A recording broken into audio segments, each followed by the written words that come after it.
Hi hello viewers, welcome to social post TV. నేను మీ శ్వేత. So ప్రస్తుతం మనతో పాటు స్టూడియోలో ఉన్నారు ఫినాన్షియల్ ప్లానర్ అనిల్ గారు. నమస్తే సార్. నమస్తే అండి.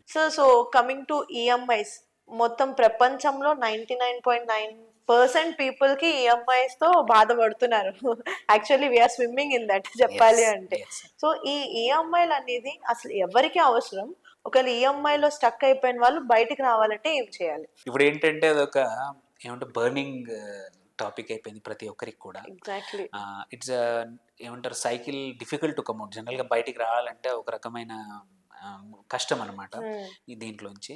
రీజన్ ఏంటంటే అంటే ఇట్స్ లైఫ్ స్టైల్ ఏంటంటే comparative life style, copy life style అయిపోయింది ఇప్పుడు.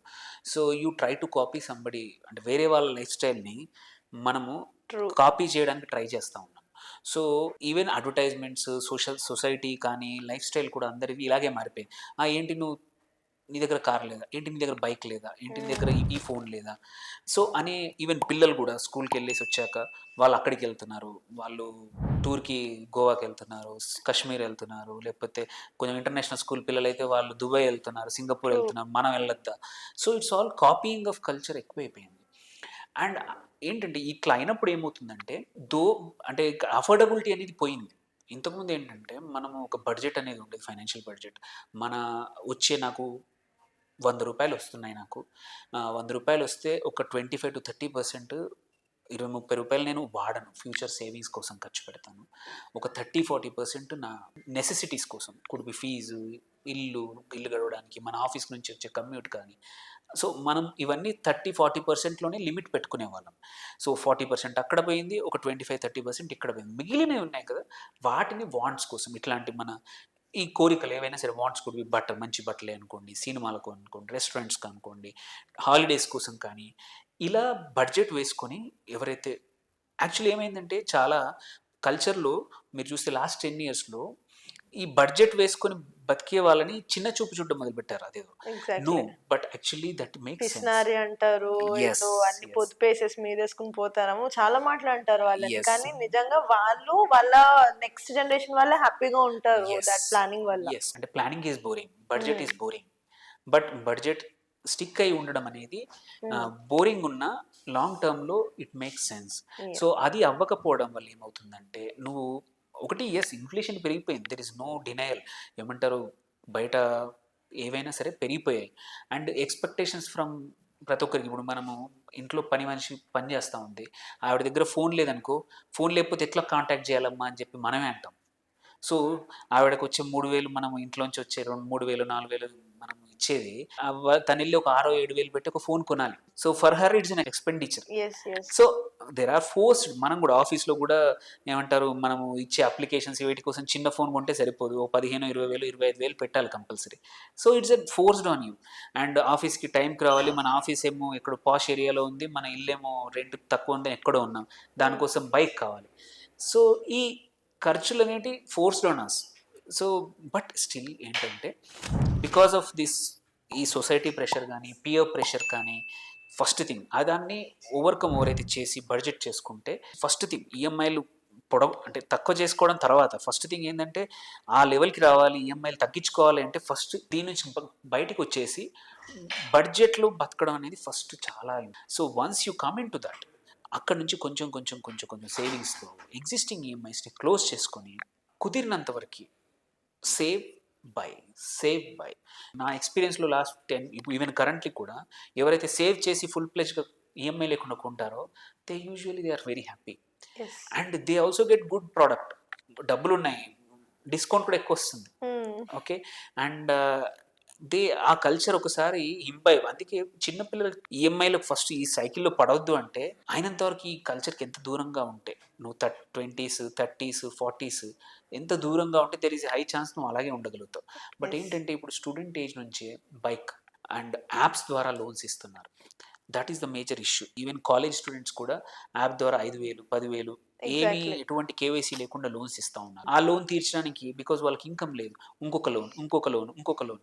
మీరు చూస్తే చాలా మంది ఇంజనీరింగ్ కాలేజ్ పిల్లలు కూడా బై ద టైం ఫైనలీ పేరెంట్స్కి చెప్పకుండా 2 లక్షలు, 3 లక్షలు, 5 లక్షలు అప్పున ఉన్న వాళ్ళు ఉన్నారు. బికాజ్ ఏంటంటే ఒక అప్పు తీర్చడానికి ఇంకో అప్పు. సో దిస్ ఈఎంఐ అనేది మొదటి నుంచే పడిపోయింది. అండ్ కాస్ట్ ఆఫ్ ఎడ్యుకేషన్ పెరగడం వల్ల ఎడ్యుకేషన్ లోన్, ఇప్పుడు ఫస్ట్ జాబ్ రాగానే ఆ ఎడ్యుకేషన్ లోన్ ఈఎంఐ కట్టాలా? సో యూర్ ఆల్రెడీ ఈవెన్ నువ్వు ఎర్నింగ్ చేయకముందే నీ మీద ఒక ఈఎంఐ పడింది. ఎస్. ఫస్ట్ శాలరీ వదిలేండి, నువ్వు ఎడ్యుకేషన్ లోన్ అనేది ఇట్ ఈస్ నీ ఫ్యూచర్ లోంచి బారో చేస్తున్నట్టే, బ్యాంక్ డబ్బులు ఇస్తున్నదని కాదు. యువర్ యాక్చువల్లీ నీ ఫ్యూచర్ ఇన్కమ్ నుంచి నువ్వు అప్పు తీసుకుంటున్నావు, కాకపోతే అవును. టెంపరీగా బ్యాంకుకి ఇంట్రెస్ట్ కడుతుంది. సో ఎనీ ఈఎంఐ ఎవరో కట్టట్లేదు, మనదే. బట్ ఏంటంటే అప్పుడు స్పెండ్ చేయం కాబట్టి it's became easier. So value of ఖర్చులు కూడా మనకు అర్థం కావట్లేదు. Same with UPI also, because నువ్వు ఫిజికల్గా పాకెట్లోంచి పెడితే నీకు నొప్పి తెలుస్తుంది. ఓకే, ఇవాళ 500 అయింది, 1000 రూపాయలు అయింది, ఇంత అయింది ఖర్చు, కొంచెం జాగ్రత్తగా ఉండాలి. యూపీఐ ఇన్స్టెంట్గా బ్యాంక్ నుంచి వెళ్ళిపోతుంది, నువ్వు చూడకపోయినా సరే స్కాన్ చేస్తున్నావు, అమౌంట్ కట్టేస్తున్నావు. సో చివరికి చూస్తే అకౌంట్లో డబ్బులు లేవు, ఎందుకంటే నువ్వు స్పెండ్ చేసేసావు. అంటే డిజిటలైజేషన్ కరెంట్ లైఫ్ స్టైల్ ఎంత బెస్టో ఇట్లాంటి నెగిటివ్స్ కూడా ఉన్నాయి. To coming back to the question, EMI నుంచి బయటపడాలంటే ఫస్ట్ థింగ్ ఎక్స్పెన్సెస్ కంట్రోల్ చేసుకొని కొంచెం నేను అన్నట్టు 20-25% సేవింగ్స్ చేసుకొని ఆ సేవింగ్స్ని ఇమ్మీడియట్గా ఏదైతే హయ్యర్ ఇంట్రెస్ట్ ఆర్ తొందరగా క్లోజ్ చేసే ఈఎంఐలు క్లోజ్ చేసుకొని స్లోగా ఒకటి స్లో చేసుకొని don't compare with others lifestyle. Whatever నీకు అవసరం ఉంటే తీసుకో, నీకు అఫోర్డబుల్ ఉంటే తీసుకో, వాట్ ఈజ్ ఇంపార్టెంట్ చూసుకో, వెదర్ దట్ ఐటమ్ ఇంపార్టెంటా or mental peace ఇంపార్టెంటా.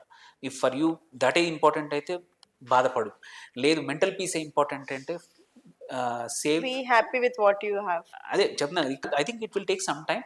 People are realising.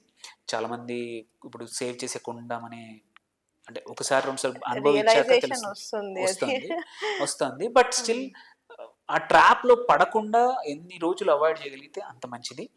So don't copy others life style, అది వెరీ ఇంపార్టెంట్. ఇది నేను ఎవరికైనా చెప్పేది అదే. యంగ్ సంబడి 15-14 నుంచే నేను స్కూల్స్లో పిల్లలకి ట్రైనింగ్, పర్సనల్ ఫైనాన్స్ ట్రైనింగ్ ఇచ్చినా కానీ చెప్పేది అదే అనమాట. బికాస్ కార్డ్తో స్పెండ్ చేస్తున్నామంటే ఎవరో డబ్బులు ఇచ్చి ఇవ్వట్లేదు, that is either me parents సంపాదించిన డబ్బులు తప్పించి.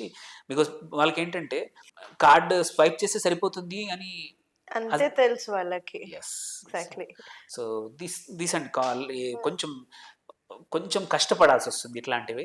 అండ్ ఐరనీ ఏంటంటే ఈ జనరేషన్కి కష్టపడే అలవాటు పేరెంట్స్ ఇవ్వట్లేదు. పేరెంట్స్ కి అంటే చాలా మందికే తెలీదు. ఈవెన్ మా జనరేషన్ వాళ్ళలో కూడా చాలా మందికి హార్డ్ వర్క్ ఒక రిజల్ట్ దాంట్లో ఉండే కిక్ అంటారు కదా, అది తెలీదు. అది మన పిల్లలకి కూడా ఏంటంటే హార్డ్ వర్క్ చేయొద్దు, నువ్వు ఇలా కూల్ గోయింగ్ ఉండు అని మనం ఒక తెలియని ఇర్రెస్పాన్సిబుల్ అండ్ లేజినెస్ వాళ్ళలో క్రియేట్ చేస్తున్నాం. సో వాళ్ళకి value of time, value of emotions, value of money అనేది అర్థం కావట్లేదు. ఈ మూడు తెలియకుండా ఏముంది క్రెడిట్ కార్డ్ చేసి 6 months లో కట్టేయచ్చు అనే కల్చర్ని ఎంత అంటే ఇది పేరెంట్స్ దగ్గర ఉంది. అండ్ ఫస్ట్ జాబ్ వచ్చినప్పుడు తొందరపడి ఇవన్నింటికి టెంప్టేషన్స్కి వెళ్ళకుండా there is nothing wrong, boring is better అనేది మాత్రం, budget is boring but it is better. So అలా చేసుకుంటే బడ్జెట్కి స్టిక్ కావడం చాలా ఇంపార్టెంట్. బడ్జెట్ వేసుకోవాలి అలవాటు లేకపోతే. దట్స్ వై మన అన్ని రాష్ట్ర ప్రభుత్వాలు కానీ కేంద్ర ప్రభుత్వాలు కానీ ఎందుకు బడ్జెట్ వేస్తాయంటే ఇదే అనమాట. బడ్జెట్ లేకపోతే ఎలా ఖర్చులు దాటిపోతాయి, ఇప్పటికీ దాటిపోతున్నాయి, బట్ అట్లీస్ట్ ఎంత % దాటుతుందో ఆపొచ్చు. సో అందుకే సేమ్ వే మన బడ్జెట్ కూడా అంతే. ప్రతి దానికి very simple, 3 needs, necessities, needs and necessities, savings and wants, 3. దీంట్లో వాంట్స్కి ఒక 20% పెట్టుకోండి అంతే, సేవింగ్స్ 25-30% పెట్టుకోండి, మిగిలిన నీడ్స్కి రెంట్ కావచ్చు, కార్కి పేమెంట్లు, ఆర్ పెట్రోల్కి, ఫుడ్కి, పిల్లల ఫీజులకు అన్నింటికి 40%. దాని తగ్గట్టే మీ సెలక్షన్స్ కూడా వెరీ ఇంపార్టెంట్. ఏంటంటే పక్కనాడు పెద్ద స్కూల్లో పంపిస్తున్నాడు, పక్కనాడు పెద్ద కారు కొన్నాడు, పక్క వాళ్ళు పెద్ద బైక్ కొన్నారని డోంట్. మనకు వచ్చే దాంట్లో మనకు that is the first thing. అది ఎప్పుడైతే ఎవరైతే చేస్తారో they will be happy, they will have savings, they will have everything on time without pain. And వాళ్ళ పేరెంట్స్ ఎట్లా పెంచారో మోస్ట్ ప్రాబ్లీ నువ్వు కూడా నీ లైఫ్ అట్లే లీడ్ చేస్తూ నీ పిల్లలు కూడా అలా పెంచే అవకాశం ఉంటాయి. Okay sir, thank you so much. Thank you.